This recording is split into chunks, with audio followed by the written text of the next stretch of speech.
अब ये कन्वोकेशन लगभग 1 साल के बाद हो रहा है। तो इस कन्वोकेशन का हर वर्ष करने का प्रावधान है। हम ये सोचते हैं कि जो ये विश्वविद्यालय जो फाउंडेशन डे है 25 जुलाई को, तो हम ये हमारा सोच ये है कि हर वर्ष एक फिक्स कर दिया जाए 25 जुलाई को कन्वोकेशन हो, ताकि उस साल की उसी साल में जितनी डिग्री हैं वो हर साल निकल जाएं। क्योंकि बीच में कोरोना और कई दूसरी दिक्कतें रहीं, उसके कारण ये हर वर्ष नहीं आयोजित किया जा सका। ये पिछला जो कन्वोकेशन था वो 11 अक्टूबर को हुआ था 2022 को। तो लगभग 1 साल के बाद ये हम दूसरा कन्वोकेशन फिक्स हमने किया, इसी पर्पज को ध्यान में रखते हुए, क्योंकि इससे सभी बच्चों को एक संदेश भी चला जाता है और डिग्रियां बैकलॉग सब ये खाली हो जाता है। तो आगे भी हमारा यही प्रयत्न रहेगा कि 1 साल के बीच में दूसरा, तीसरा, चौथा कन्वोकेशन हम कर पाएँ और आगे इसी तरीके से फाउंडेशन डे पे। इस कन्वोकेशन की खास बात ये है कि इसमें पहली बार पीएचडी की डिग्री जो है, हमारे यहाँ 80 शोधार्थी लगभग रजिस्टर्ड हैं। तो 5 शोधार्थियों को जो अपने अपने, जैसे मैथमेटिक्स डिपार्टमेंट है, केमिस्ट्री है, पहला अपने अपने डिपार्टमेंट के पहले शोधार्थी रहेंगे जिनको ये डिग्री दी जाएगी। ये अपने आप में एक खास बात है। और जैसा कि भी साहब बता रहे थे कि अब हमारी कोशिश रहेगी कि हम हर वर्ष कॉन्वोकेशन जो है कर लें, ताकि कोई पेंडेंसी ना रहे।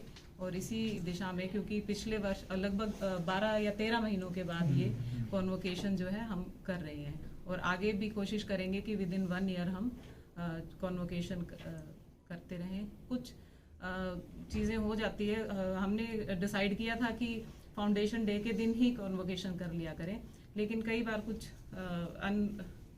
अनफोर्सन सर्कमस्टांसेस हो जाते हैं, बट कोशिश रही तो हम कामयाब भी हो पाए इसमें। सर, राज्यपाल महोदय जी का जो प्रोग्राम रहेगा शायद 4 बजे के करीब, जैसे आप बताएं, तो बच्चों को इतनी बड़ी संख्या में ट्रांसपोर्टेशन उनकी दिक्कतें आएंगी वापसी के दौरान, तो उसके लिए क्या व्यवस्था? उसके लिए भाई साहब हमारी बस है, कुछ और जरूरत पड़ेगी वो भी करेंगे, बच्चों को दिक्कत नहीं आने देंगे। गवर्नमेंट 2-3 व्हीकल और हैं, मतलब बस मैं ये कहूँगा बच्चों को दिक्कत नहीं आने देंगे नर्सरी में।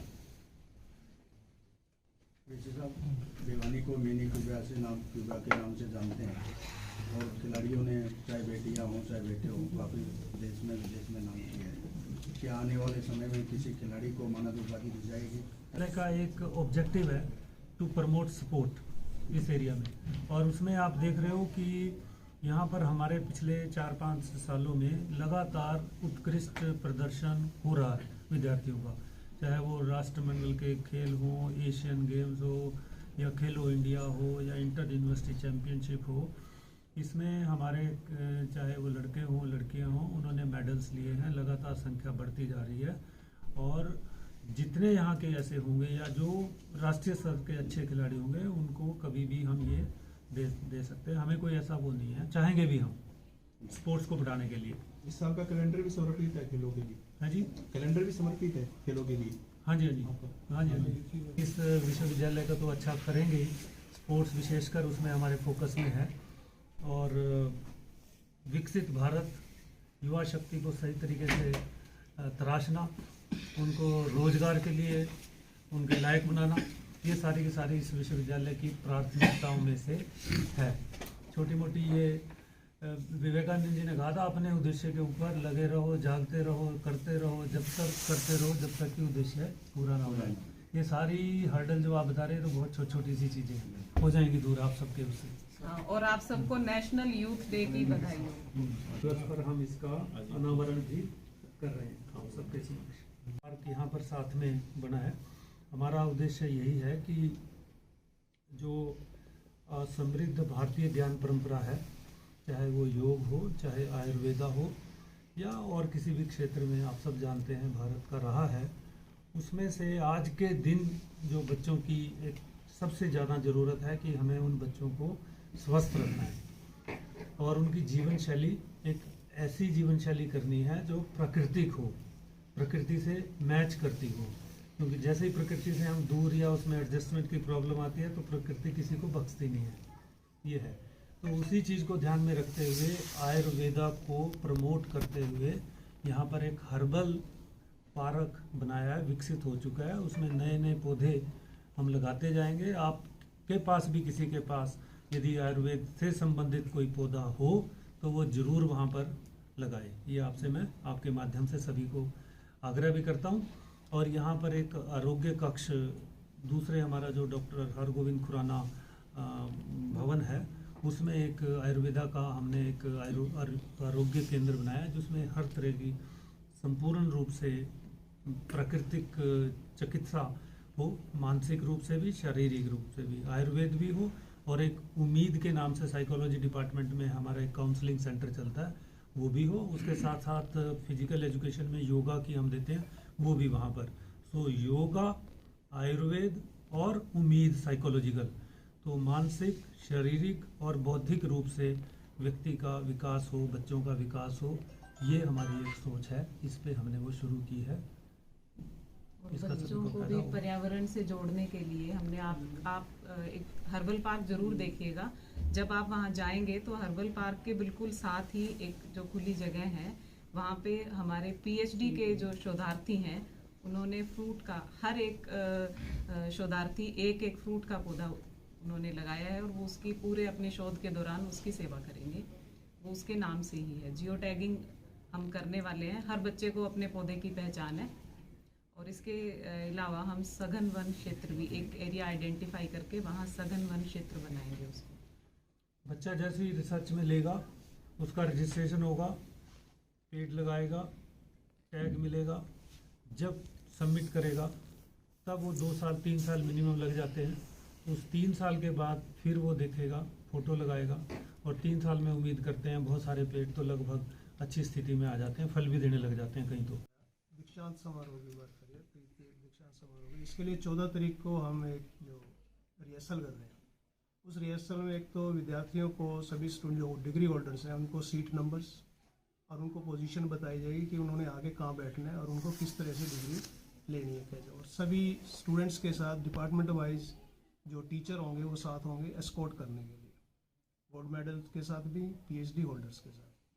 जैसे अभी बात कर रहे थे उसके अंदर पीएचडी की सीट्स के बारे में, तो पीएचडी की सीट्स हमारी जो जेआरएफ स्टूडेंट्स हैं वो डायरेक्ट हम एडमिशन देते हैं कि वो टीचर्स के साथ जो सुपरवाइज़र है उनकी कंसेंट के साथ वो डायरेक्ट एडमिशन ले सकता है।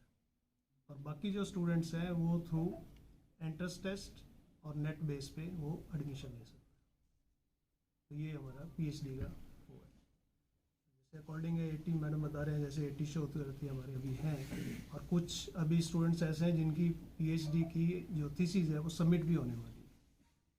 तो होपफुली कि भी हम उसको और स्टूडेंट्स भी आ जाए। साहब ने और मैडम रजिस्ट्रार ने बताया कि 16 तारीख से जो हमारा उत्कर्ष यूथ फेस्टिवल, जिसका नाम हमारी एकेडमिक जो काउंसिल है उसने और हमारी जो एसी एग्जीक्यूटिव काउंसिल है उसने भी पास किया हुआ है कि वो आगे से उत्कर्ष के नाम से जाना जाएगा। तो उस उत्कर्ष को भी 16 तारीख से 16, 17, 18 को हम यहाँ नए कैंपस में प्रथम बार आयोजित कर रहे हैं। आप सबको पता है संसाधन बहुत ज़्यादा नहीं है, उसके बावजूद ये 2 बिल्डिंग्स अभी जो साहब ने बताया बनी हैं, तो इनका भी फ़ायदा, क्योंकि ये भी कॉलेजेस में अभी तक होता रहा है।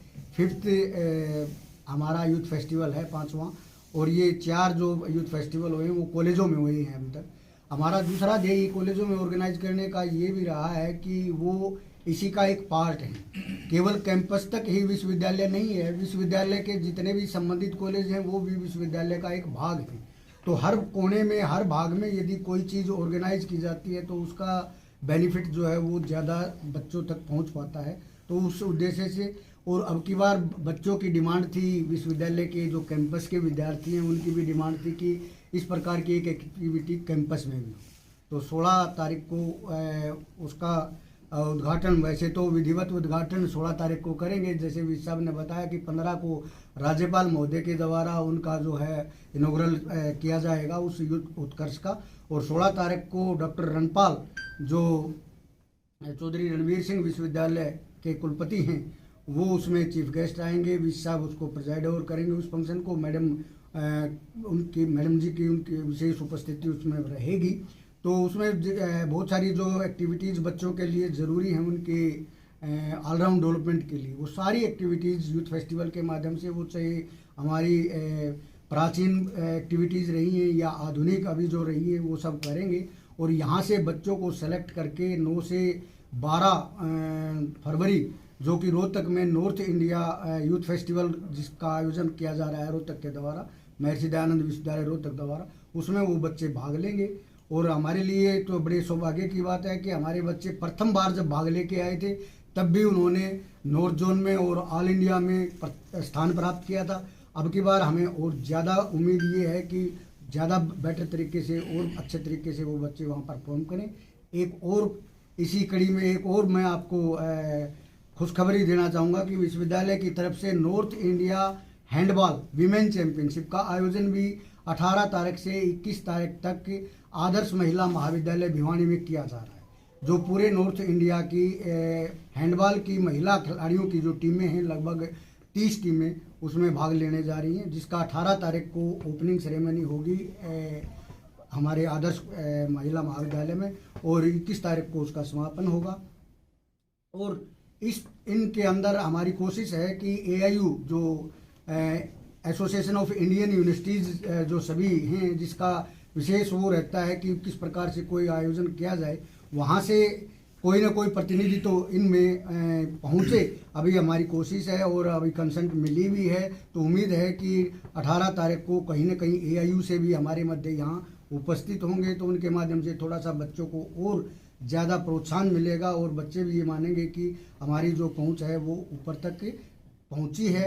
और उनको भी ये मौका मिलेगा कि भिवानी वैसे ही मिनी क्यूबा नहीं है या वैसे ही भिवानी हब नहीं है, जब वो रूबरू देखेंगे कि वास्तव में यहाँ आयोजन करने जा रही है जो गणित विभाग द्वारा है, एप्लीकेशन ऑफ मैथमेटिक्स पर, जिसमें जो हमारे बोस यूनिवर्सिटी फरीदाबाद YMCA से जो चीफ गेस्ट हैं उनके वाइस चांसलर होंगे प्रोफेसर सुशील तोमर जी। इंटरनेशनल कॉन्फ्रेंस जो 19-20 को होने जा रही है।